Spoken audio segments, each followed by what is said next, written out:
जय माता दी, जय माता दी, जय माता दी। श्री दुर्गा नवरात्र व्रत कथा। इस व्रत में उपवास या फलाहार आदि का कोई विशेष नियम नहीं है। प्रातःकाल उठकर स्नान करके मंदिर में जाकर या घर पर ही नवरात्रों में दुर्गा जी का ध्यान करके यह कथा अवश्य करनी चाहिए। कन्याओं के लिए यह व्रत विशेष फलदायक है। श्री जगदम्बा जी की कृपा से सब विघ्न दूर होते हैं। कथा के अंत में बारंबार दुर्गा माता तेरी सदा ही जय हो, दुर्गा माता तेरी सदा ही जय हो का उच्चारण करें। कथा प्रारंभ। बृहस्पति जी बोले, हे ब्राह्मण देव, आप अत्यंत बुद्धिमान, सर्वशास्त्र और चारों वेदों को जानने वालों में श्रेष्ठ हो। हे प्रभु, कृपा कर मेरा वचन सुनो। चैत्र, अश्विनी और आषाढ़ मास के शुक्ल पक्ष में नवरात्र का विशेष और उत्सव क्यों किया जाता है? हे भगवान, इस व्रत का क्या फल है? किस प्रकार करना उचित है? और पहले इस व्रत को किसने किया, सो विस्तार से कहिए। बृहस्पति जी का ऐसा प्रश्न सुनकर ब्रह्मा जी कहने लगे, हे बृहस्पति, प्राणियों का हित करने से इच्छा से तुम बहुत ही अच्छा प्रश्न किया। जो मनुष्य मनोरथ पूर्ण करने वाली दुर्गा, महादेवी, सूर्य और नारायण का ध्यान करते हैं, वे मनुष्य धन्य हैं। यह नवरात्र व्रत संपूर्ण कामनाओं को पूर्ण करने वाला है। इसके करने से पुत्र चाहने वाले को पुत्र, धन चाहने वाले को धन, विद्या चाहने वाले को विद्या और सुख चाहने वाले को सुख मिलता है। इस व्रत को करने से रोगी मनुष्य का रोग दूर हो जाता है और कारागार में बंद हुआ मनुष्य बंधन से छूट जाता है। मनुष्य की संपूर्ण संपत्तियां उसके घर में आकर उपस्थित हो जाती हैं। वंद्या और काकवंद्या को इस व्रत के करने से पुत्र उत्पन्न होता है। समस्त पापों को दूर करने वाले इस व्रत के करने से ऐसा कौन सा मनोरथ है जो सिद्ध नहीं हो सकता? जो मनुष्य इस अलभ्य देह को पाकर भी नवरात्र का व्रत नहीं करता, वह अनेक दुखों को भोगता है और उस देह को छोड़ने के बाद नरक में जाता है। यदि व्रत करने वाला मनुष्य सारे दिन का उपवास न कर सके तो एक समय भोजन करे और दिन बंद हो सहित नवरात्र व्रत की कथा का श्रवण करे। हे बृहस्पति, जिसने पहले इस व्रत को किया है उसका पवित्र इतिहास मैं तुम्हें सुनाता हूँ, तुम सावधान होकर सुनो।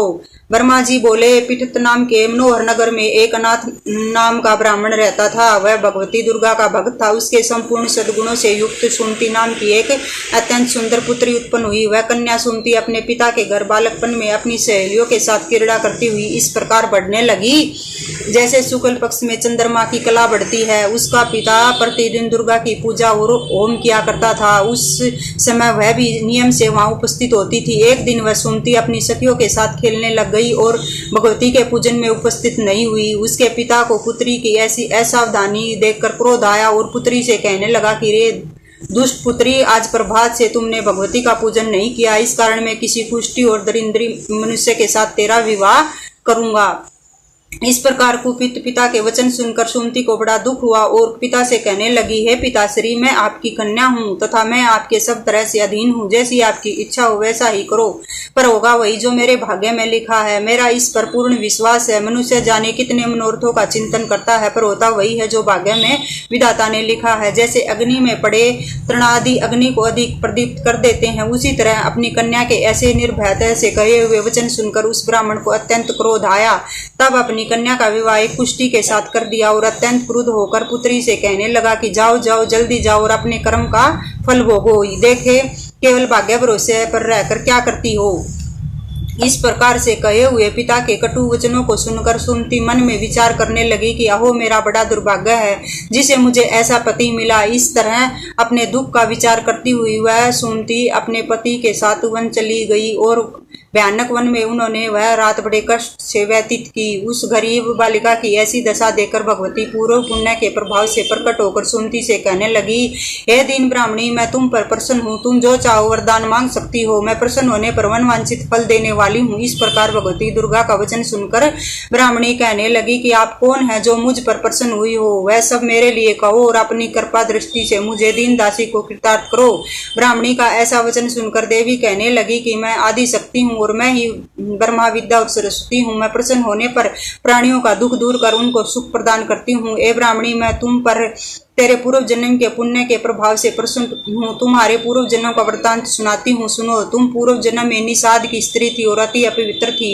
एक दिन तेरे पति निषाद ने चोरी की। चोरी करने के कारण तुम दोनों को सिपाहियों ने पकड़ लिया और ले जाकर जेल खाने में कैद कर दिया। उन लोगों ने तेरे को और तेरे पति को भोजन नहीं दिया। इस प्रकार नवरात्रों के दिनों में तुमने न तो कुछ खाया न ही जल पिया, इसलिए 9 दिन तक नवरात्र का व्रत हो गया। हे ब्राह्मणी, उन दिनों में जो व्रत हुआ उस व्रत के प्रभाव से प्रसन्न होकर मन वांछित वर दे रही हूँ। तुम्हारी इच्छा हो वरदान मांगो। इस प्रकार माँ दुर्गा के कहे हुए वचन सुनकर ब्राह्मणी बोली, हे माँ दुर्गे, अगर आप मुझ पर प्रसन्न है तो कृपा करके मेरे पति के कोढ़ को दूर करो। देवी कहने लगी कि उन दिनों में जो तुमने व्रत किया था उस व्रत के एक दिन का पुण्य अपने पति को कोढ़ दूर करने के लिए अर्पण करो। मेरे प्रभाव से तेरा पति कोढ़ से रहित और सोने के समान शरीर वाला हो जाएगा। ब्रह्मा जी बोले। इस प्रकार देवी का वचन सुनकर वह ब्राह्मणी अपने पति को निरोग करने की इच्छा से ठीक है ऐसे बोली। तब उसके पति का शरीर भगवती दुर्गा की कृपा से पुष्टीन होकर अति कांतिमय हो गया, जिसकी कांति के समान चंद्रमा की कांति भी क्षीण हो जाती है। वह ब्राह्मणी पति की मनोहर देह को देखकर देवी की स्तुति करने लगी। हे माँ दुर्गे, आप दुर्गति को दूर करने वाली, तीनों जगत का संताप करने वाली, समस्त दुखों को दूर करने वाली, निरोगी मनुष्य को निरोग करने वाली, प्रसन्न होने पर वनवांछित वस्तु को देने वाली और दुष्ट मनुष्यों का नाश करने वाली हो। तुम ही सारे जगत की माता पिता हो। हे अम्बे, मुझ अपराध रहित अबला की मेरे पिता से कुष्ठी के साथ विवाह कर दिया, मुझे घर से निकाल दिया। उसकी निकाली हुई मैं पृथ्वी पर घूमने लगी। आपने ही मेरा इस अति रूपी समुद्र से उद्धार किया है। आपको मैं बारंबार प्रणाम करती हूँ। मुझ दीन की रक्षा करो। ब्रह्मा जी बोले, हे बृहस्पति, इसी प्रकार सुमति ने मन से देवी की बहुत स्तुति की। उससे ही हुई स्तुति सुनकर देवी को बहुत संतोष हुआ। फिर ब्राह्मणी से कहने लगी, हे ब्राह्मणी, तेरे उद्धापक नाम का अति बुद्धिमान, कीर्तिवान और जितेंद्रिय पुत्र शीघ्र ही होगा। ऐसा कहकर वह देवी उस ब्राह्मणी से फिर कहने लगी कि हे ब्राह्मणी, जो तेरी इच्छा हो वही मनवांछित वस्तु मांग सकती है। ऐसा भगवती दुर्गा का वचन सुनकर सुमति बोली, हे भगवती दुर्गे, अगर आप मेरे ऊपर प्रसन्न हो तो कृपा कर मुझे वह नवरात्र विधि बताइए जिसके करने से आप प्रसन्न होकर मनवांछित फल देती हो।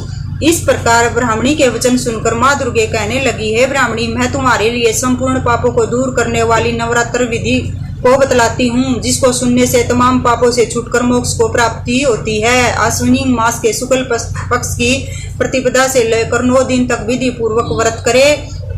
यदि दिन भर व्रत न कर सके तो एक समय भोजन करे। पढ़े लिखे ब्राह्मणों से पूछकर कलश स्थापना करे। फिर वाटिका बनाकर उसको प्रतिदिन जल से सींचे। माँ काली, माँ लक्ष्मी और माँ सरस्वती, इनकी मूर्तियां बनाकर उनकी नित्य विधि सहित पूजा करे और पुष्पों से विधि पूर्वक अर्घ्य दे। विंजोर के फूल से अर्घ्य देने से रूप की प्राप्ति होती है।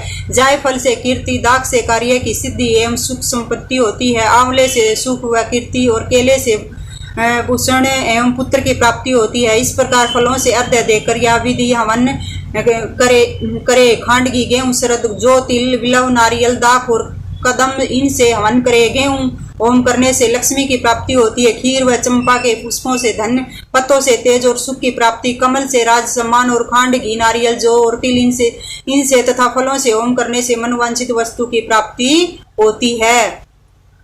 व्रत करने वाला मनुष्य इस विधान से होम कर आचार्य को अत्यंत नम्रता से प्रणाम करे और व्रत की सिद्धि के लिए उसे दक्षिणा दे। इस महाव्रत को इस विधि के अनुसार जो कोई करता है उसके सब मनोरथ सिद्ध हो जाते हैं। इसमें तनिक भी संशय नहीं है। इन 9 दिनों में जो कुछ दान आदि किया जाता है उनका करोड़ों गुना पुण्य मिलता है। इस नवरात्र के व्रत को करने से ही अश्वमेध यज्ञ का फल मिलता है। हे ब्राह्मणी, इन संपूर्ण कामनाओं को पूर्ण करने वाले उत्तम व्रत को तीर्थ, मंदिर अथवा घर में ही विधि के अनुसार करे। ब्रह्मा जी बोले, हे बृहस्पति, इस प्रकार ब्राह्मणी को व्रत की विधि और फल बताकर देवी अंतर्ध्यान हो गई। जो मनुष्य या स्त्री इस व्रत को भक्ति पूर्वक करता या करती है वह इस लोक में सुख पाकर अंत में दुर्लभ मोक्ष को प्राप्त होते हैं। हे बृहस्पति, यह दुर्लभ व्रत का महामंत्र मैंने तुम्हारे लिए बतलाया है। ब्रह्मा जी कहने लगे, हे ब्राह्मण, आपने मुझ पर अति कृपा की और जो अमृत के समान इस नवरात्र का व्रत का जो महामंत्र सुनाया, हे प्रभु, आपके बिना और कौन इस महामंत्र को सुना सकता है। ऐसे बृहस्पति जी के वचन सुनकर ब्रह्मा जी बोले, हे बृहस्पति देव, तुमने सब प्राणियों का हित करने वाला इस अलौकिक व्रत को पूछा, इसलिए तुम धन्य हो। यह भगवती शक्ति संपूर्ण लोकों का पालन करने वाली है। इस महादेवी के प्रभाव को कौन जान सकता है, अर्थात कोई नहीं जान सकता। हे देवी मैया, नव रूप दुर्गा जी, जिस प्रकार उस कुष्ठा और उसको पूजन करने वाली के कष्ट को दूर किया, ऐसे ही इस कथा को करने वाले, नवरात्रों को करने वाले पर असीम कृपा बनाए रखना। बोल जय माता दी, जय माता दी, जय माता दी।